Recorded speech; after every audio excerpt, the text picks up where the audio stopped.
Moja ya kikwazo kikubwa cha watu wengi kukua kiuchumi na kufanikiwa kifedha ni kuwa na madeni. Sasa umewahi kujiuliza kwa nini watu wengi wana madeni? Nini kinapelekea watu kujikuta katika madeni mabaya au mikopo ya kausha damu? Ni kwa sababu moja tu, watu wengi wanakosa fedha za dharura. Watu wengi hawana mfuko wa dharura. Utofauti mkubwa kati ya watu wanaofanikiwa kifedha na watu wasiofanikiwa kifedha ni kwamba watu wanaofanikiwa ni watu ambao wanajiandaa kwa siku mbaya. Kuna msemo unasema kuwa ukijiandaa kwa siku mbaya, daima utakuwa na siku nzuri.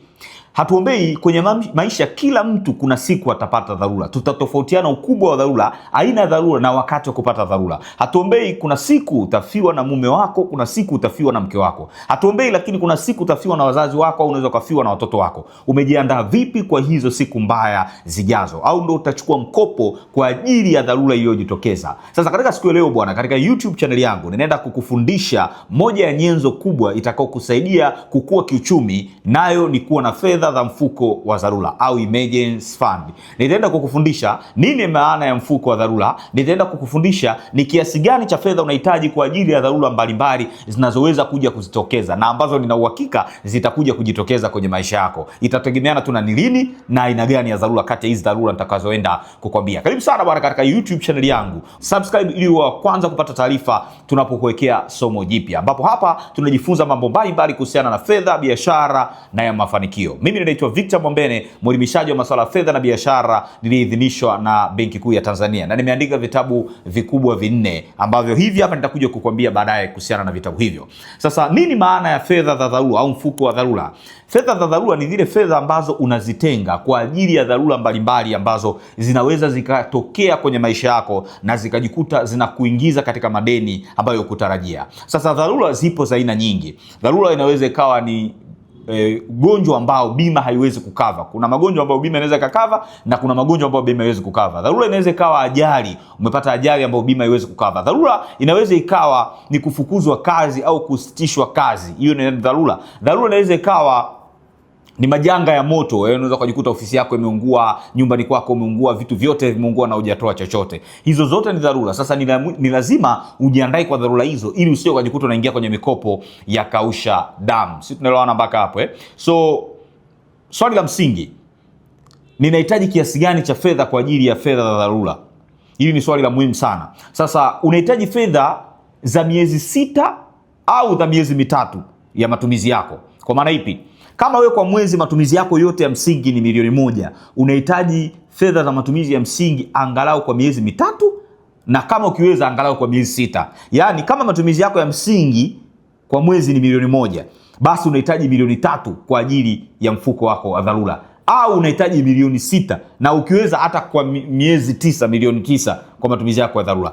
Na kama fedha za matumizi yako ya msingi ni 300,000, unahitaji 900,000 kwa ajili ya fedha zako za dharura. Sisi tumeelewana mpaka hapo Na ni muhimu sana unapotengeneza fedha hizi za dharura, hii akiba yako usiiweke mbali. Sisi tumeelewana? Akiba ya dharura utaki kuiweka sehemu ambako kwa kununua kiwanja. Akiba yako ya dharura utaki kuiweka kwa kununua hisa au pengine hata kwa kununua hatifungani. Weka akiba yako ya dharura katika sehemu ambako ni rahisi kuipata hiyo fedha dharura ikijitokeza. Kwa sababu dharura ikijitokeza unahitaji fedha ya haraka sana kukidhi ile dharura. Dharura nimekwambia zipo dharura za aina mbalimbali. Dharura ni majanga ya moto, dharura ni kufukuzwa kazi au kusimamishwa kazi. Dharura inaweza kawa ni kufiwa na mtu wako wa damu, ndugu yako wa damu, mke, mume, watoto, wazazi, au mtu yote ambaye unaishi naye katika nyumba yako, si ndio? Dharura hizo zote ni dharura. Kwa lazima ujiandae kwa hizo dharura. Sasa unahitaji fedha dharura ambazo ni fedha za miezi 3 mpaka za miezi 6 za matumizi yako ya msingi. Hiyo ndio kiasi cha fedha ambacho unahitaji kwa ajili ya mfuko wako wa dharura. Na usiweke akiba yako ya dharura, usiweke sehemu ambayo ni kazi kuipata hiyo hela pindi dharura inapojitokeza. Unaweza kuweka akiba yako ya dharura katika benki, unaweza kuweka akiba yako ya dharura kwa kununua vipande katika uwekezaji wa pamoja. Katika uwekezaji wa pamoja Tanzania ziko kampuni nyingi. Kuna UTT ambayo ndio inafanya vizuri na ni ya muda mrefu. Kuna Inuka Fund, kuna Faida Fund. Hizo zote ni sehemu ambako unaweza kuweka akiba yako na ni rahisi kuipata pindi unapopata dharura. Sisi tumeelewana mpaka hapo Sasa jambo la muhimu ambalo unapaswa kuelewa kuhusiana na mfuko wa dharura ni kwamba unapotengeneza fedha za dharura ni lazima useme, udefine ni dharura gani zitatumia hiyo pesa.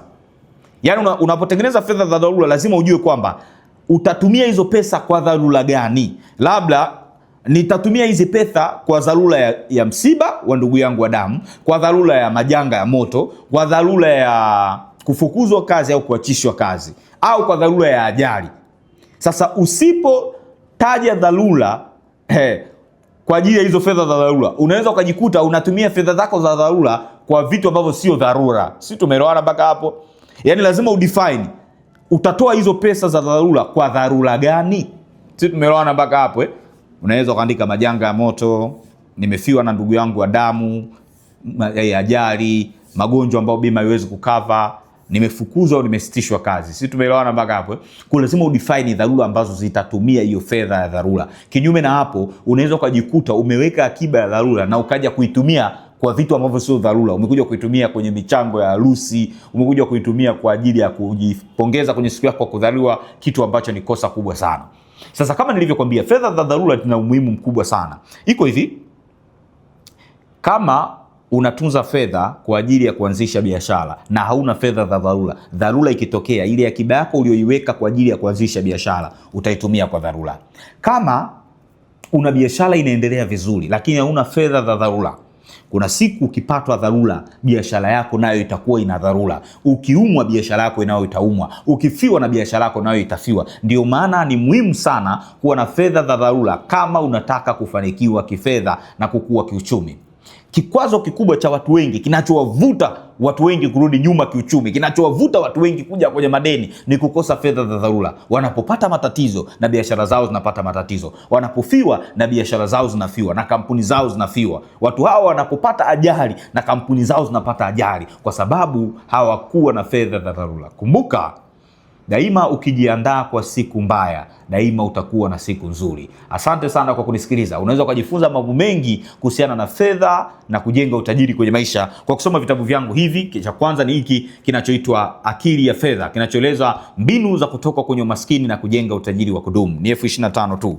Lakini pia nimeandika kitabu kingine kinachoitwa Kanuni 20 za Fedha. Kitabu hiki kinawafaa wale watu ambao wanataka kuanza kuwekeza na wanataka kujenga utamaduni endelevu wa kuweka akiba. Nimeeleza mambo mengi kuhusiana na uwekezaji, kama uwekezaji kwenye hisa, uwekezaji katika hatifungani, uwekezaji wa pamoja kama UTT na aina nyinginezo za uwekezaji, kama uwekezaji kwenye mali zisizohamishika, yani real estate. Unaweza kusoma kitabu hiki kama unataka kujenga utamaduni endelevu wa kuweka akiba. Ni shilingi 20,000 tu. Unaweza kusoma pia kitabu changu cha biashara na ujasiriamali ambako ni hiki kinachoitwa Jinsi ya Kuanzisha na Kukuza Biashara. Kinaeleza mbinu mbalimbali za kuanzisha biashara itakayofanikiwa hata baada ya wewe kuondoka duniani. Kama unataka kuanzisha pia kampuni, soma kitabu hiki. Nimeeleza pia mambo kuhusiana na kujenga kampuni.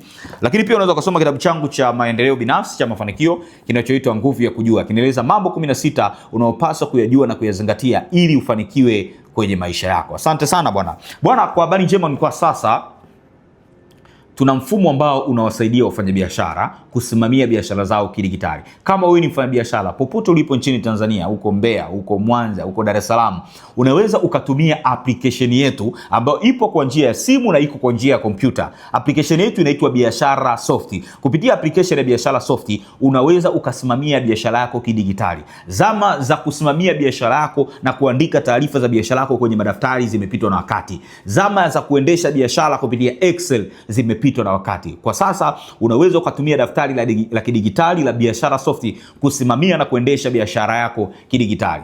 Kwa kama wewe una biashara, wasiliana nasi tukupe mfumo utakao kusaidia kusimamia biashara yako. Mfumo wetu utakupa taarifa bidhaa zinapokaribia kuisha. Mfumo wetu utakupa ujumbe bidhaa zilizoisha, utaziona bidhaa zilizoisha, utaziona bidhaa zinazokaribia kuisha. Kupitia mfumo wetu utaona bidhaa zinazokaribia kuexpire na bidhaa zilizo expire.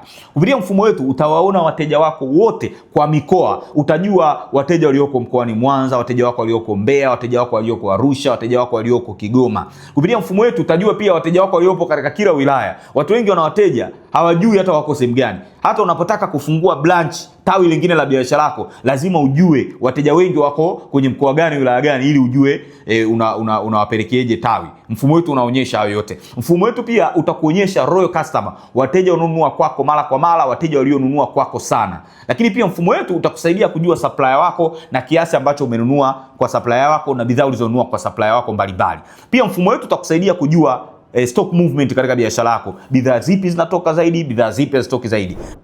Mfumo wetu bwana wa Biashara Soft unafanya mambo mengi sana, ikiwemo utakusaidia kujua matumizi katika biashara yako. Utajua sehemu kubwa ya matumizi katika biashara yako yanaenda kwenye nini. Umeme ni kulipa supplier, au yanaenda katika kodi ya serikali au kodi ya flame. Mfumo wetu una uwezo wa kumonitor matumizi yako yote katika biashara bwana. Popote ulipo nchini Tanzania unaweza ukapata application yetu ya Biashara Soft. Inapatikana kwa iOS na Android, yani kwa watumiaji wa simu za Android na kwa simu za iPhone. Na pia unaweza kuipata kwa web version kwa watumiaji wa kompyuta, either ni laptop au desktop.